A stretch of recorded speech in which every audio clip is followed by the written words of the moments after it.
بسم اللہ الرحمن الرحیم۔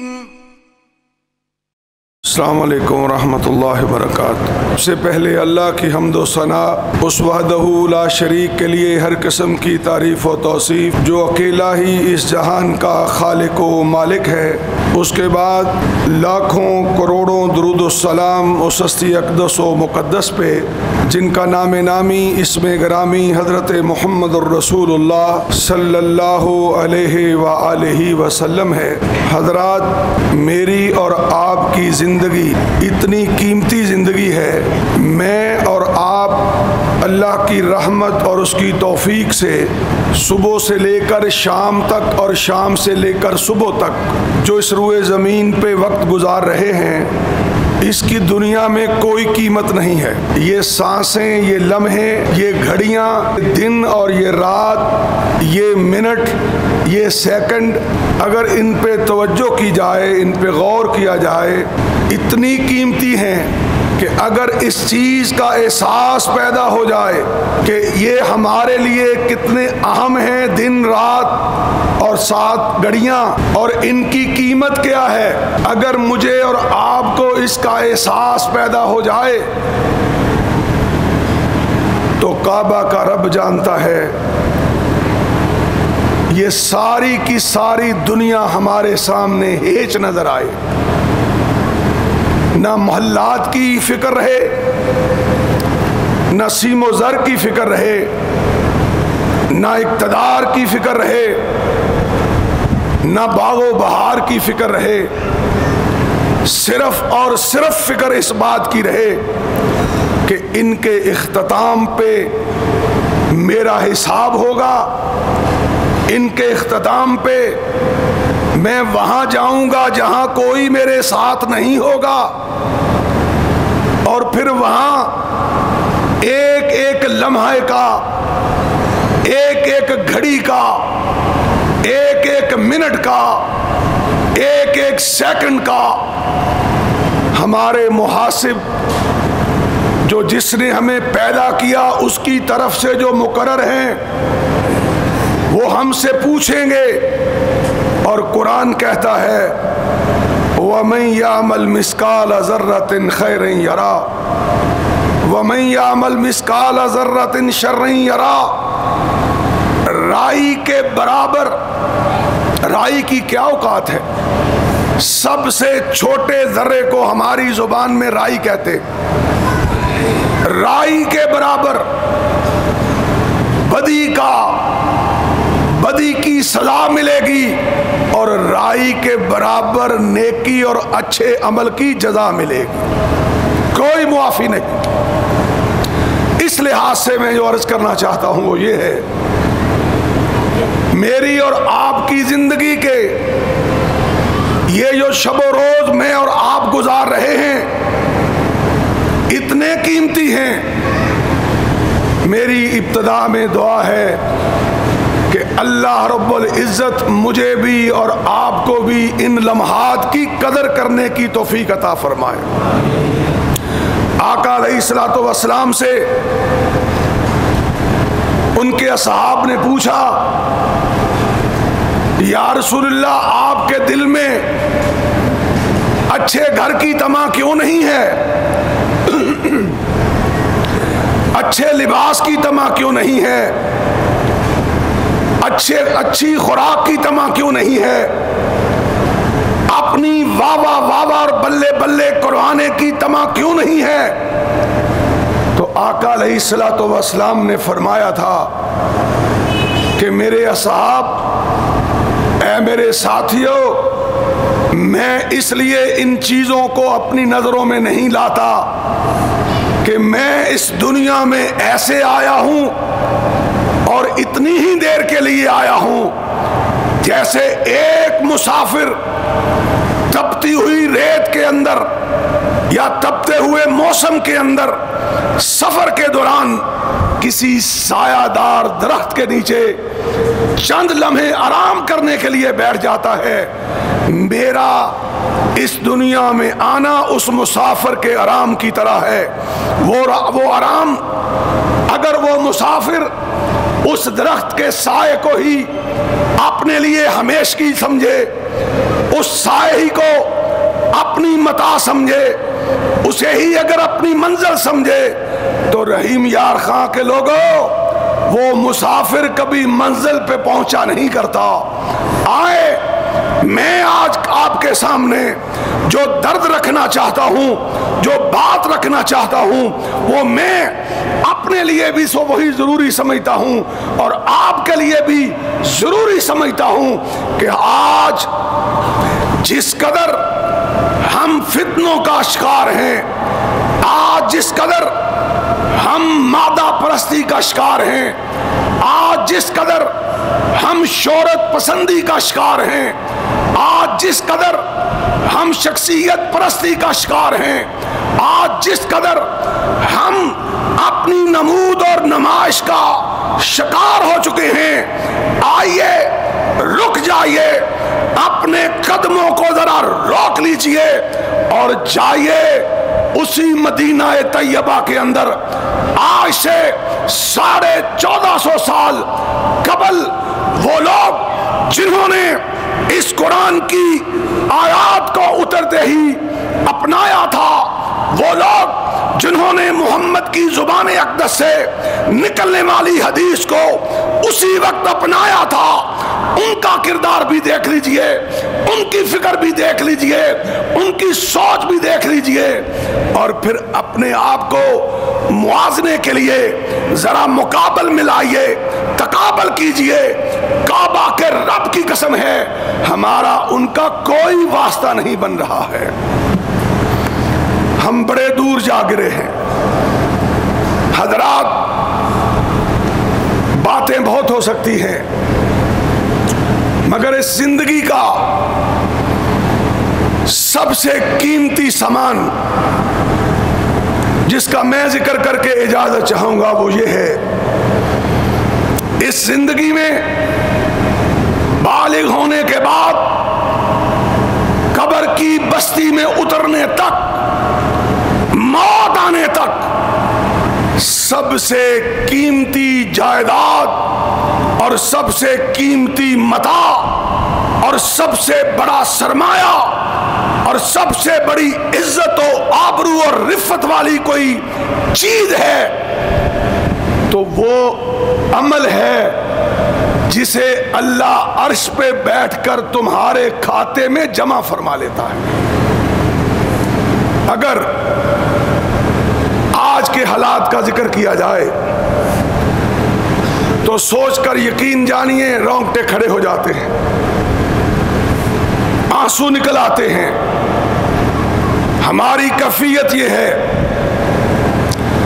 اکثر عمل ہم اپنی مرضی سے کر رہے ہیں، نہ رب کو پوچھتے ہیں، نہ رسول کو پوچھتے ہیں، نہ قرآن کو دیکھتے ہیں، نہ محمد کے فرمان کو دیکھتے ہیں۔ اب مجھے بتلاؤ، اگر آج میں نے اور آپ نے عرش والے کو نعوذ باللہ نظر انداز کر کے اور مدینے والے کو پیچھے کر کے اپنی منشا اور اپنی مرضی کے مطابق عمل کرنا ہے یا زندگی گزارنی ہے، تو قیامت کے دن عرش والا پوچھے گا نہیں کہ میں نے تمہیں اس طرح کا امام اور مقتدا جو دیا تھا وہ کس لیے دیا تھا؟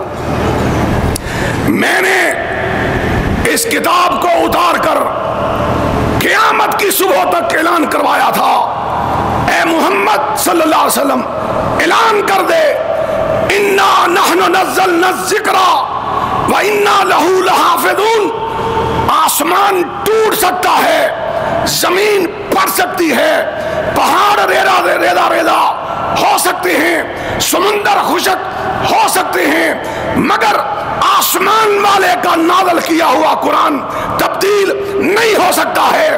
اسی طرح اہل حدیث کا یہ عقیدہ ہے، جس طرح رب کا قرآن تبدیل نہیں ہو سکتا، اسی طرح محمد کا فرمان بھی تبدیل نہیں ہو سکتا ہے صلی اللہ علیہ وسلم۔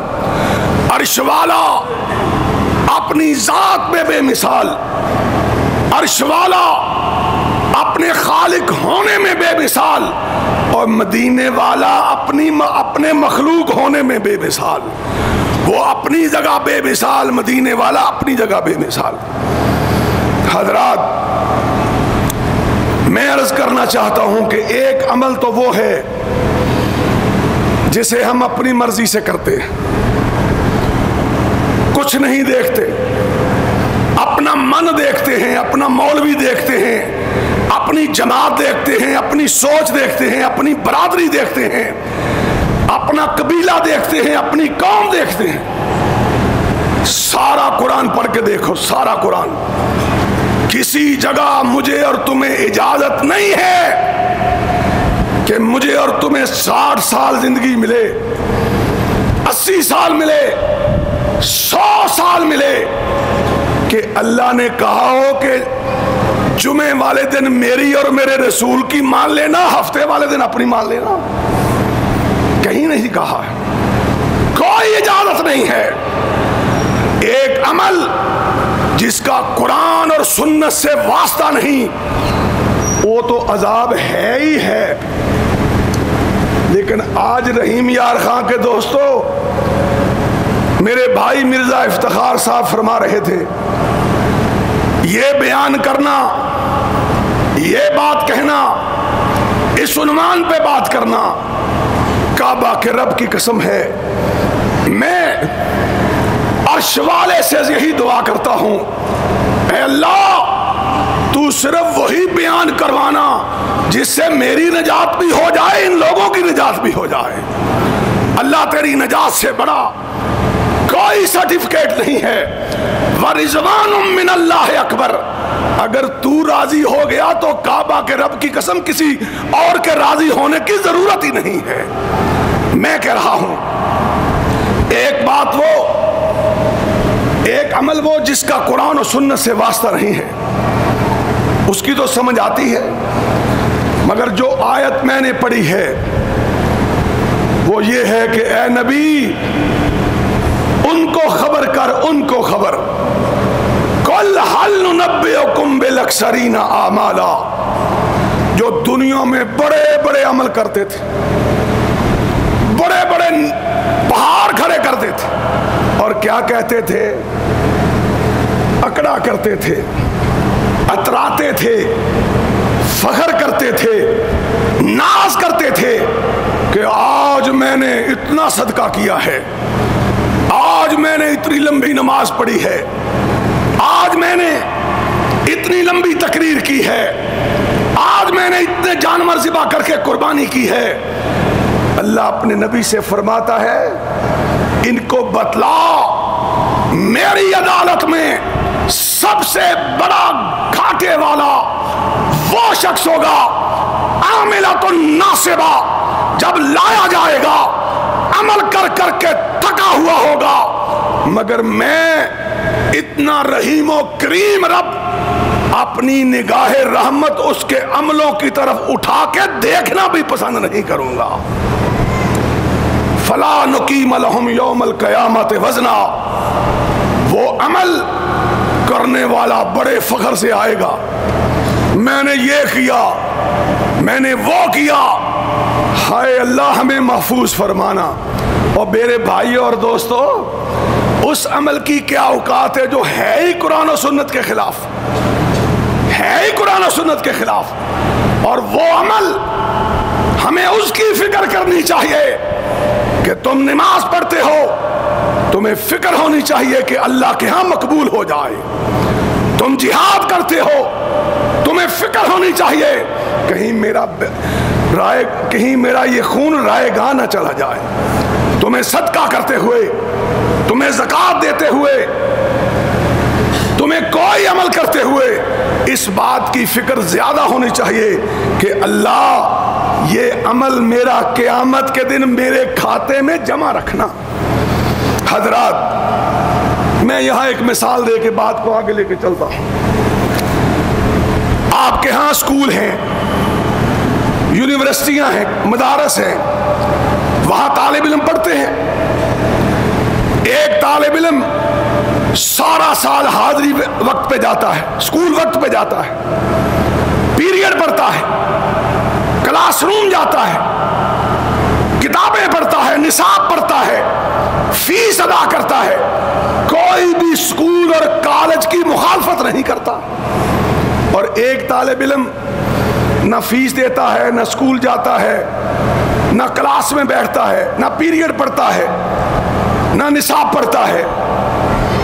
1 سال بعد پیپر ہوتے ہیں، امتحان ہوتا ہے. یاد رکھنا میرا اور آپ کا بھی امتحان آنے والا ہے. یہاں تو 1 سال بعد آتا ہے اور فیل ہونے والا پھر تیاری کر لیتا ہے. وہ کہتا ہے کوئی بات نہیں، میں دوسرے سال دے لوں گا پیپر. ہائے اللہ ہمیں محفوظ فرمانا. وہ امتحان آنے والا ہے جو فیل ہو گیا پھر وہ کبھی پاس نہیں ہو سکتا ہے، اور جو پاس ہو گیا اللہ کی رحمت سے وہ کبھی فیل نہیں ہو سکتا. تو میں عرض کر رہا تھا کہ 2 طالب علم ہیں، ایک سکول آیا ہی نہیں، وہ فیل ہو گیا. سمجھ آتی ہے بات کی کہ بھئی اس نے پیریڈ نہیں پڑھا، کلاس نہیں آیا، نصاب نہیں پڑھا. اور لوگوں، جس نے سب کچھ پڑھنے کے باوجود فیل ہو جانا ہے، کبھی سوچا ہے کہ اس کے دل پہ کیا گزرتی ہے؟ اس کو محلے والے کیا تانا دیتے ہیں؟ یار تو بڑی وقت پہ سکول جاتا تھا، یہ سب فراڈ ہی تھا، تو ہر وقت کتاب ہاتھ میں رکھتا تھا.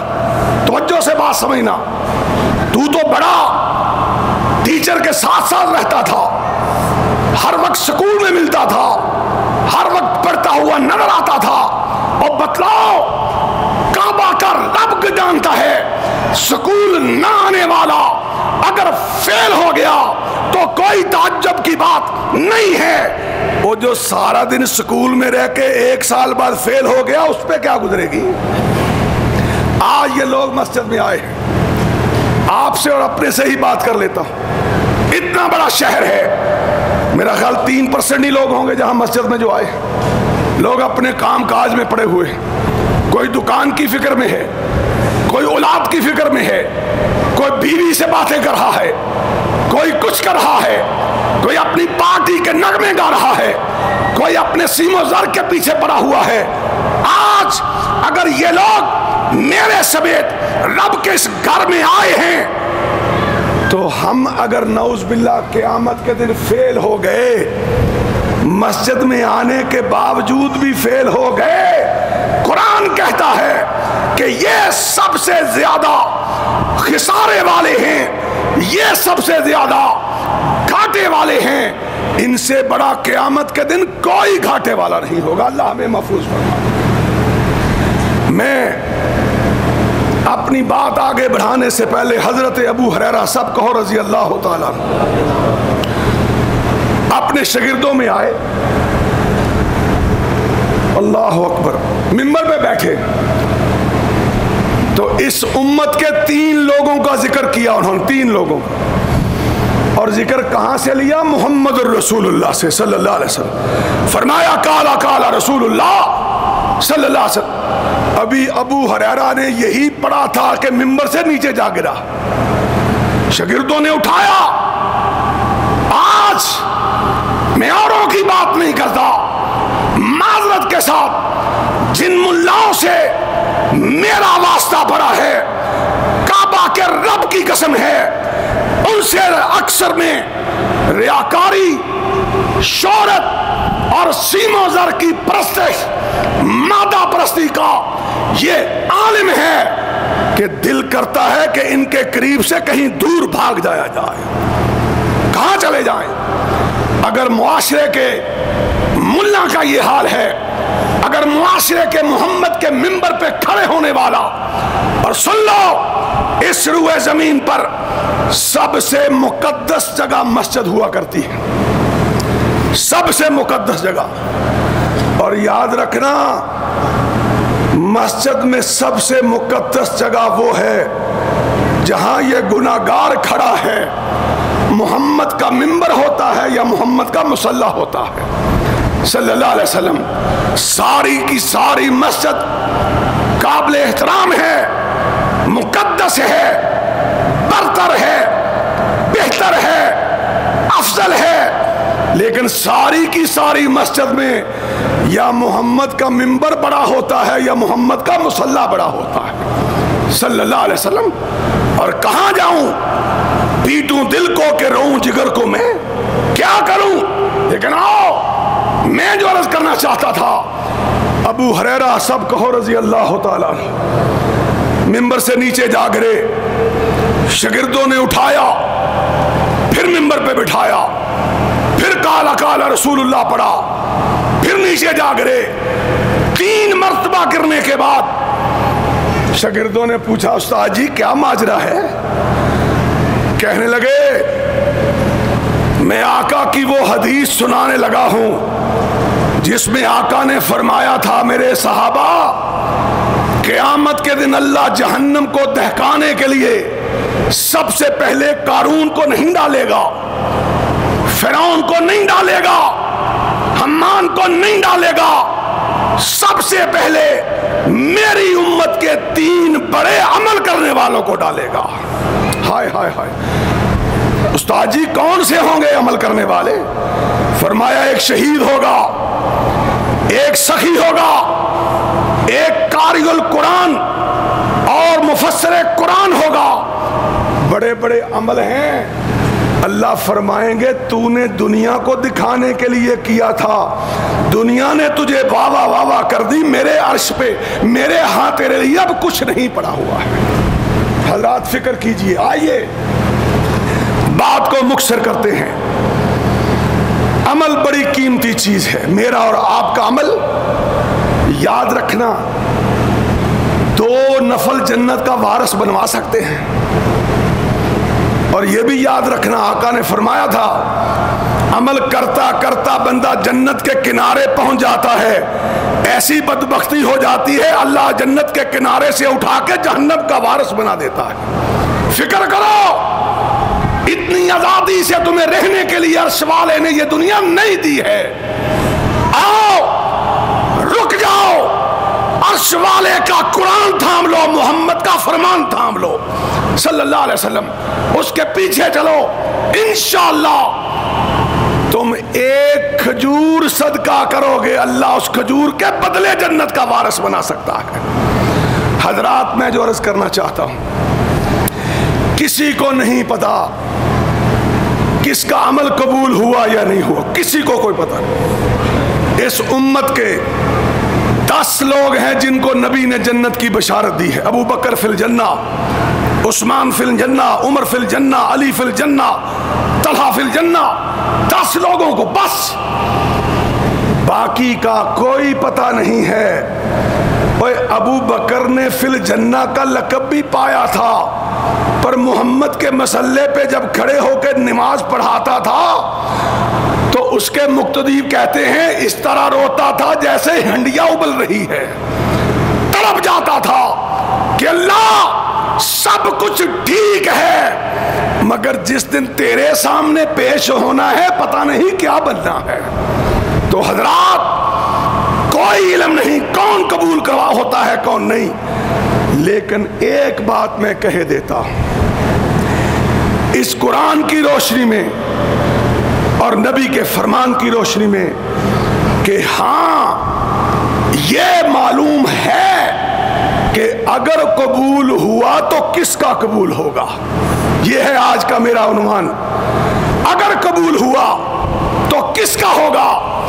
حضرات ساری رات ایک ٹانگ پہ کھڑے ہو کے عبادت کرنے والا کر لے, اگر اس کی عبادت میں 3 چیزیں نہیں ہیں تو وہ قبول ہو سکتی ہیں, اگر 3 چیزیں ہیں تو وہ قبول نہیں ہو سکتی ہے. پہلی بات, نمازی کے لیے, حاجی کے لیے, سخی کے لیے, مجاہد کے لیے, عالم کے لیے, قاری کے لیے, مقتدی کے لیے, تاجر کے لیے, سب کے لیے وہ یہ ہے عمل کرنے والے کا عقیدہ شرک سے پاک ہونا چاہیے. یاد رکھنا, چاہے کوئی بریلوی کہلوائے, چاہے دیوبندی کہلوائے, چاہے کوئی اپنے آپ کو نام نہاد اہل حدیث کہلوائے، لیکن سن لو، جب تک اس کی توحید پختہ نہیں ہے، ظاہر اور باطن کے اندر عقیدہ توحید رائج نہیں ہے، اس وقت تک اس کا عمل اللہ قبول نہیں فرماتا ہے۔ میں آپ کو ایک مثال دیتا ہوں۔ دو شخص مکے میں رہتے تھے، ایک کا نام ابو طالب ہے اور ایک کا نام بلال ہے۔ ابو طالب سردار ہے، علی کا باپ ہے، عبد المطلب کا بیٹا ہے، فاطمہ کا سسر ہے، اور صرف یہاں تک نہیں، اپنے پیارے بھتیجے کا غمخوار بھی ہے۔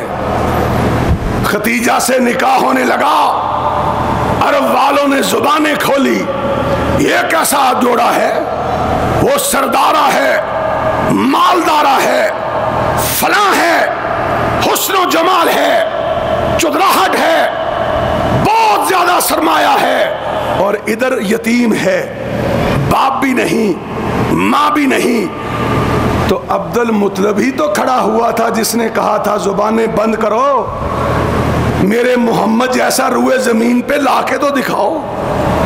میں اپنے نعت سنانے والے بھائیوں سے ادب سے عرض کرتا ہوں، میں اونٹ اور گھوڑے سجا کے محبت کا حق ادا کرنے والوں سے ادب سے عرض کرتا ہوں، بلکہ میں کہا کرتا ہوں، اگر اونٹ سجانا محبت کی دلیل ہوتی تو کعبہ کے رب کی قسم جتنے عثمان غنی نے اونٹ وقف کیے تھے اتنا تو ماں کا لال کوئی کر ہی نہیں سکتا ہے۔ اگر یہ جائز ہوتا، اگر یہ محبت کا تقاضا ہوتا، اگر یہ محبت اور الفت کی دلیل ہوتی تو میرا ایمان ہے کہ عثمان مکہ سے لے کر مدینہ تک اونٹوں کو سجا کے لائن لگا دیتا۔ اور بھائی آؤ، ابو طالب سے بڑھ کر آقا سے محبت کرنے والا اس دور میں کوئی نہیں تھا، حتیٰ کہ ختیجۃ الکبریٰ سے نکاح بھی ابو طالب نے پڑھایا ہے، نکاح پڑھایا، سب کچھ کیا، عقیدہ نہیں لیا، عقیدہ اختیار نہیں کیا۔ اس سے بڑی دلیل کیا ہو سکتی؟ نہیں اپنایا عقیدہ۔ اللہ اکبر، ایک دن آیا، فوت ہو گیا، مر گیا، اس کا بیٹا علی المرتضیٰ شیر خدا آیا، آج اس ملک پاکستان میں بدبختی نہیں ہوگی تو کیا ہوگا؟ ایسے لوگ موجود ہیں جو نعوذ باللہ علی کو اللہ سے بھی بڑا سمجھتے ہیں۔ آؤ میری آواز رب ان تک پہنچائے جس علی کو نعوذ باللہ تم نے رب سے بھی بڑا بنایا ہے، اس علی کا پہلے عقیدہ تو پڑھ کے دیکھ لو۔ کیا کیا؟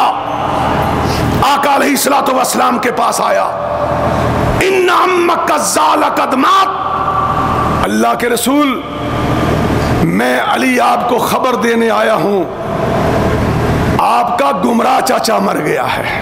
ہائے ہائے ہائے، آپ کا یہ توحید ہے، عقیدہ عقد سے ہے، اور عقد گرا کو کہتے ہیں ایک سرے کو دوسرے سرے سے ملانا۔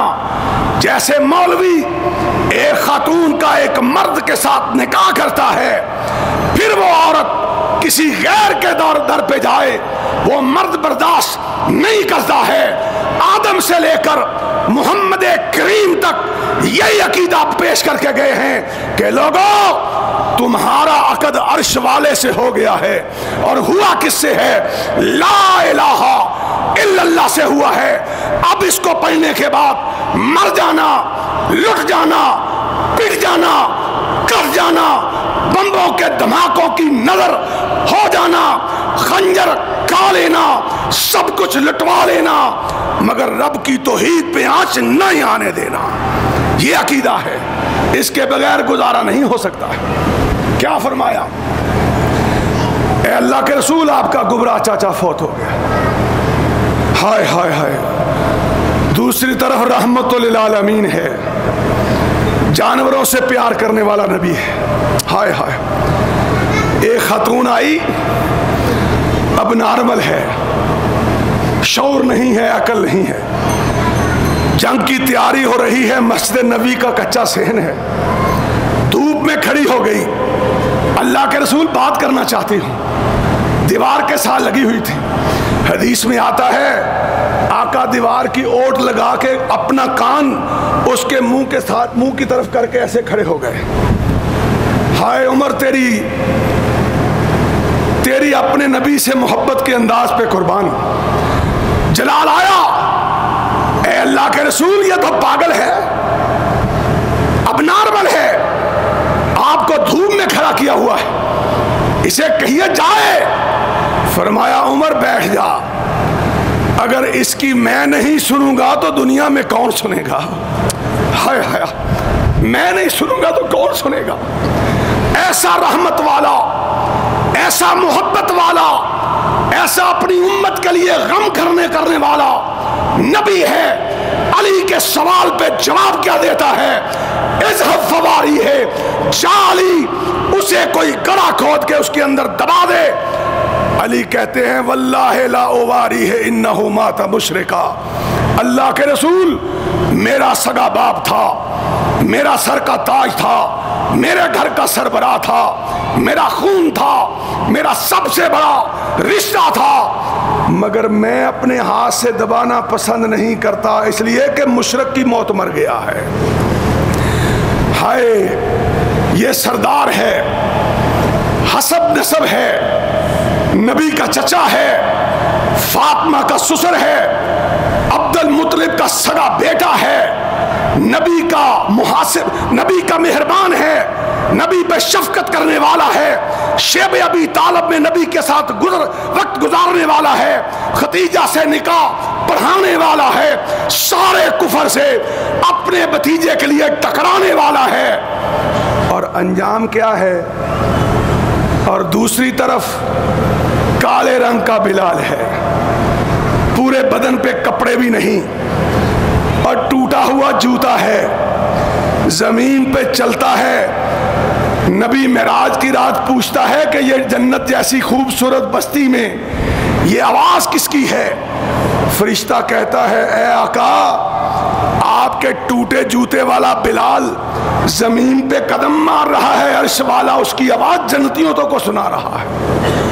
یہ ہے عقیدہ، اور عقیدہ یہ ہے کہ لا کوئی مشکل کشا نہیں، لا کوئی حاجت روا نہیں، لا کوئی بگڑی بنانے والا نہیں، لا کوئی اولاد دینے والا نہیں، لا کوئی اولاد مارنے والا نہیں، لا کوئی عزت کا مالک نہیں، لا کوئی ذلت کا مالک نہیں، لا کوئی موت کا مالک نہیں، لا کوئی زندگی کا مالک نہیں، لا کوئی آسمانوں کا مالک نہیں، لا کوئی زمینوں کا مالک نہیں، لا کوئی جنت کا مالک نہیں، لا کوئی جہنم کا مالک نہیں، اور الا اللہ مگر صرف ایک عرش والا. یہ عقیدہ ہے. اس عقیدے سے عمل کرو گے تو ابھی اپنی جبین نیاز مسجد کی صف پہ نہیں رکھو گے کہ عرش والا کہے گا اور فرشتوں مجھے مان کے آیا ہے، خالی نہیں جانا چاہیے، مجھے مان کے آیا ہے. اور دوسری بات عقیدے کے بعد یہ ہے، آپ نے مسجد میں آ کے داخل ہونا ہے، مسجد کے باہر دروازے پہ کھڑے ہو جائیے. میں جٹ کا فارمولہ دیتا ہوں، جٹ بندہ ہوں، جٹوں والی بات کر رہا ہوں. کھڑے ہو جائیے اور سوچئے کہ میں عبادت کرنے جا رہا ہوں، میری عرش والا وہی عبادت قبول کرے گا جو آمنہ کے لال کی طرح عبادت ہوگی. وہ ماڈل ہے، وہ نمونہ ہے. اور میں اپنے بریلوی بھائیوں سے ادب سے کہا کرتا ہوں کہ میرے یارو، بڑے دوست ہیں، بڑی محبت ہے الحمدللہ، کہ میلاد منانے کا نام نہیں، اپنانے کا نام ہے. سیرت منائی نہیں جاتی، اپنائی جاتی ہے. دیکھا جاتا ہے ادھر فرمان محمد ہو ادھر گردن جھکائی ہو. یہ ہے عمل کی قبولیت کی دوسری دلیل کہ آپ مسجد کے باہر آئے, مسجد کے باہر کھڑے ہو گئے. آپ نے سوچنا ہے کہ آمنہ کا لال بھی مسجد میں آیا کرتا تھا, آج اسی کی سنت کے مطابق میں مسجد میں آیا ہوں. رکیے اور پوچھئے حدیث سے, پوچھئے علماء سے, پوچھئے بخاری سے, مسلم سے کہ آقا دایاں پاؤں پہلے مسجد میں رکھا کرتے تھے کہ بایاں پاؤں رکھا کرتے تھے. یہ ہے عمل کی قبولیت کے لیے دلیل. اگر آئے اپنا منہ اٹھایا, باتیں فون کان پہ لگا ہوا ہے, گالیاں بکتا ہوا بندہ آیا ہے, اور آ کے سوچا نہیں کہ مسجد کے اندر پہلا بایاں قدم رکھنا چاہیے کہ دایاں رکھنا چاہیے, اگلی آپ کو برکات کیا پڑیں گی؟ نہیں برکت پڑے گی, نہیں پڑے گی. حضرات, آقا وہ ماڈل ہے, هو الذی ارسل رسولہ بالہدی ودین الحق لیظہرہ علی الدین کلہ وکفی باللہ شہیدا. اور اس سے بڑا سرٹیفکیٹ اور کیا ہے بھائی؟ آج لوگ کہتے ہیں فلاں نے یہ کہا, فلاں نے یہ کہا, اور میں معذرت کے ساتھ اگر مرزا افتخار غصہ نہ کرے, میں نے وہابیوں کو بھی دیکھ لیا ہے, اللہ ان کو بھی ہدایت نصیب فرمائے. ان کے اندر بھی بیماری ہے کہ جی فلاں, میں نام نہیں لوں گا, بڑوں بڑوں کے وضو ٹوٹ جائیں گے. میں جب کہتا ہوں جماعت کے اندر کہ فلاں مسئلہ میرٹ پہ نہیں ہے, فلاں شخص کا عہدہ میرٹ پہ نہیں ہے, تو آگے سے کہتے ہیں جی قیادت کہتی ہے ٹھیک ہے. ہائے, میں نے کہا ظالموں, ادھر ابو حنیفہ کو نہیں مانا, شافی کو نہیں مانا, اگر ماننے پہ آئے ہو تو مسجد کے ملا کی مان لی ہے. آؤ, چاہے کوئی اہل حدیث ہے, چاہے کوئی بریلوی ہے, چاہے کوئی دیوبندی ہے, کعبہ کے رب کی قسم ہے, جب تلک وہ محمد کے قدموں کے پیچھے قدم اٹھاتا رہے گا جنت کے دروازوں پہ پہنچے گا.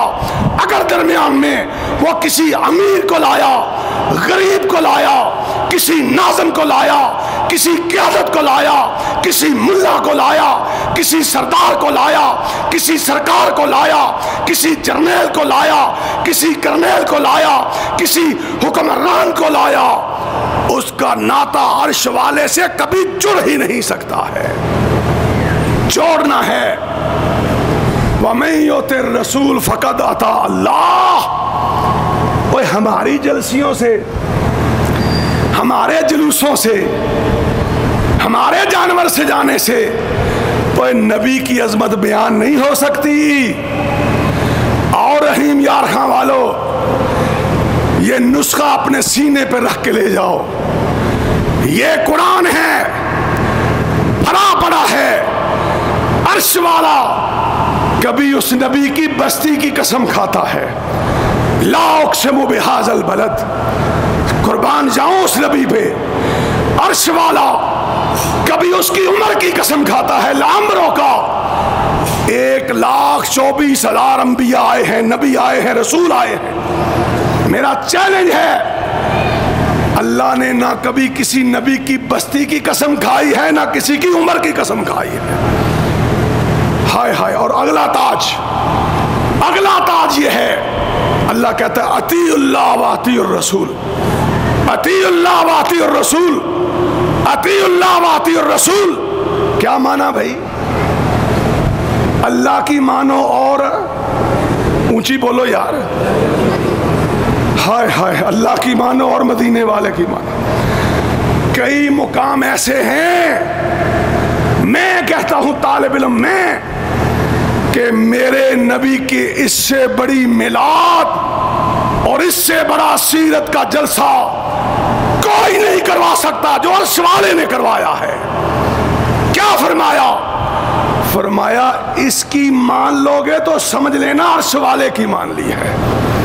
اتنا بڑا تاج کیوں کہا؟ کہ دونوں کی بات میں فرق نہیں ہے, بات میں فرق نہیں. ہائے ہائے. حضرت عبداللہ ابن مسعود صاحب کہو رضی اللہ عنہ, جمعے کا دن ہے، چھوٹی چھوٹی پنڈلیاں ہیں.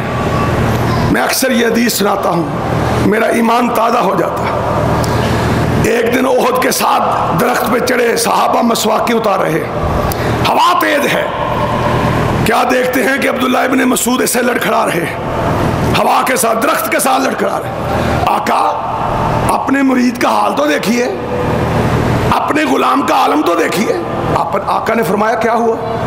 یا رسول اللہ دیکھیے ہوا چل رہی ہے، عبداللہ بھی ساتھ لڑکھڑا رہا رضی اللہ تعالی عنہ. اللہ اکبر.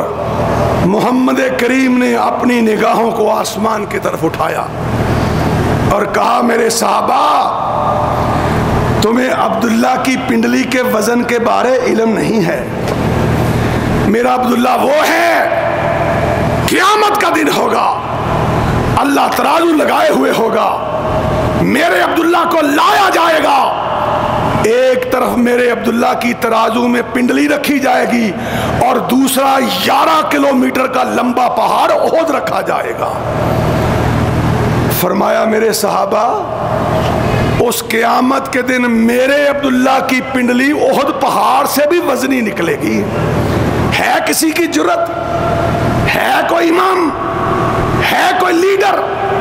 ہے کوئی ایسا پیشوا کہ جس کے پیچھے چلنے والا سو کی پنڈلی والا ہی کیوں نہ ہو، اس کی پنڈلی کا وزن احد پہاڑ سے بڑھ جائے؟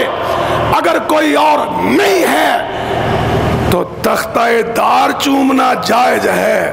محمد کی حدیث کے ہوتے ہوئے، اس کی سنت کے ہوتے ہوئے ساری کائنات سے ٹکرا جائیں گے، نہ محمد کی حدیث چھوڑیں گے نہ اس کی سنت چھوڑیں گے صلی اللہ علیہ وسلم. اور یہی عبداللہ جمعے والا دن ہے، مسجد میں داخل ہو رہا ہے.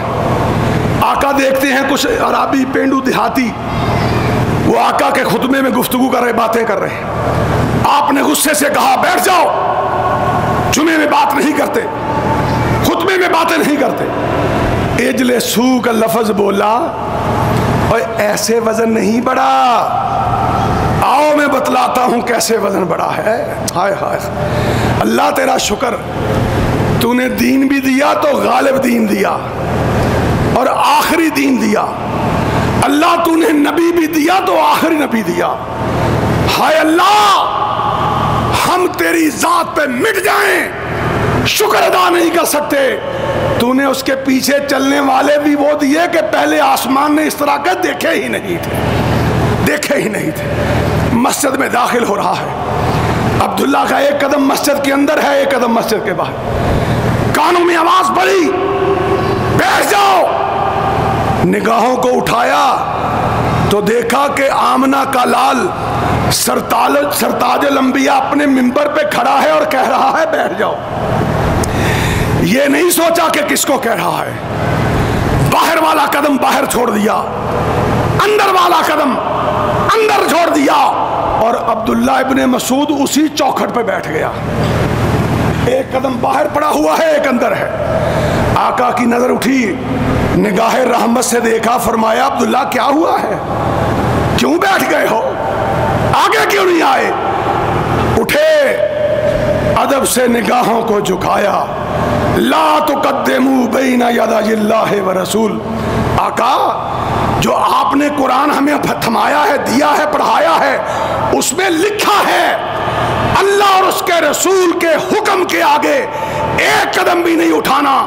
اللہ کے رسول جب آپ کی آواز میرے کانوں میں پڑی بیٹھ جاؤ، میں نے باہر والا قدم اس لیے اندر نہیں لایا کہ آپ کی توہین نہ ہو جائے، اور اندر والا قدم اس لیے باہر نہیں نکالا کہیں آپ کی توہین نہ ہو جائے.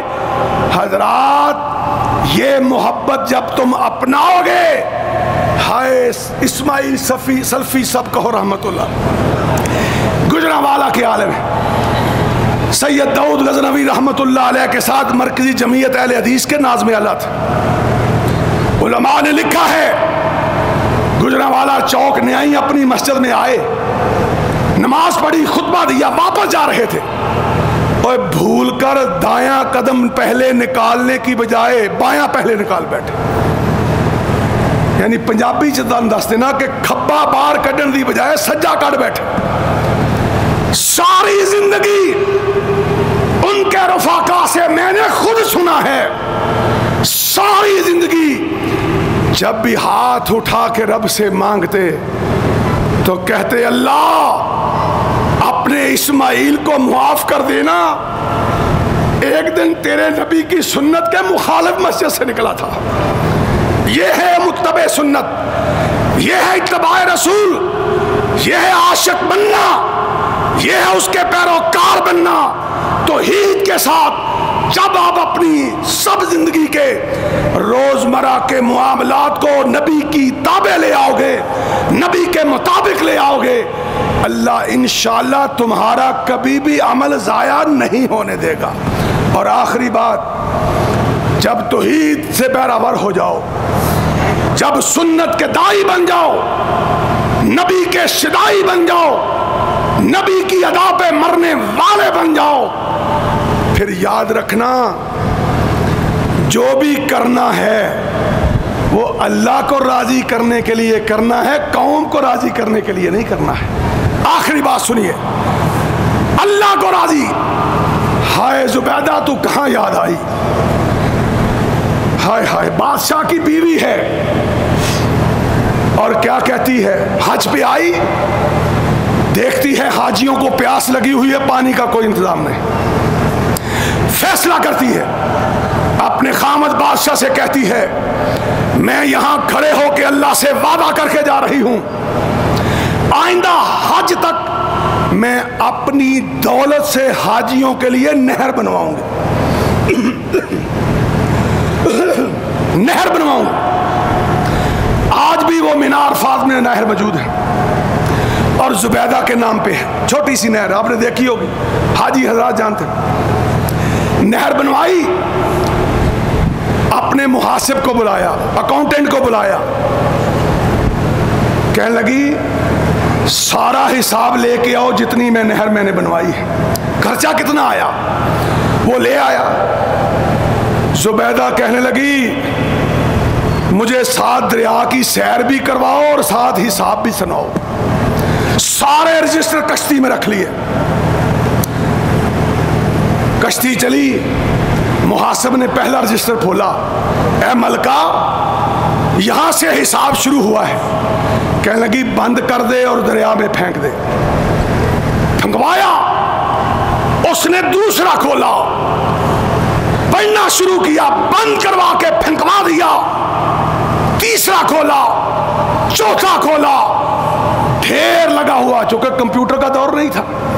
سارے کے سارے رجسٹر اپنے خادم سے, اپنے اکاؤنٹنٹ سے, اپنے محاسب سے دریا میں پھینکوائے اور اللہ کے سامنے ہاتھ اٹھا کے کہنے لگی اللہ میں نے چھوٹا سا کام کیا ہے تیری رضا کے لیے, آج میں اپنے محاسب سے اس کا حساب نہیں مانگتی, نہیں مانگتی, پر اللہ قیامت کے دن تو زبیدہ سے حساب نہ مانگنا. اللہ اس دن تو مجھ سے حساب نہ مانگنا. حضرات اگر اخلاص ہوگا, نبی کی اطاعت ہوگی اور توحید کے عقیدے سے عقیدہ منور ہوگا, آپ کا گھر بھی خیر و برکت والا ہوگا, آپ کی زندگی خیر و برکت والی ہوگی, آپ کی اولاد خیر و برکت والی ہوگی, آپ کا مال خیر و برکت والا ہوگا. لیکن اگر تمہارے عمل میں, میرے عمل میں شرک ہوا, اللہ کے نبی کی بغاوت ہوئی اور اللہ کے ساتھ رضا نہ رہی, اللہ کی رضا نہ رہی, ریاکاری آ گئی, تو یاد رکھنا وہی بات ہے قل هل ننبئکم بالاکثرین اعمالا. چاہے کوئی سخی آیا, چاہے مجاہد آیا, مسجدیں بنوا کے آیا, کوئی بھی کچھ لے کے آ گیا, اگر وہ توحید والا نہ ہوا, اگر وہ سنت کی تابعداری کرنے والا نہ ہوا, اگر اللہ کی رضا کے لیے مرنے والا اور جینے والا نہ ہوا, اس کے اعمال قیامت کے دن اللہ محفوظ فرمائے اس کے منہ پہ دے مارے جائیں گے۔ اللہ سے دعا ہے اللہ ہمیں صحیح عمل کی توفیق عطا فرمائے اور مرتے دم تک جو سنایا اور جو سنا ہے اس پہ عمل کی توفیق عطا فرمائے۔ وآخر دعوانا ان الحمدللہ رب العالمین۔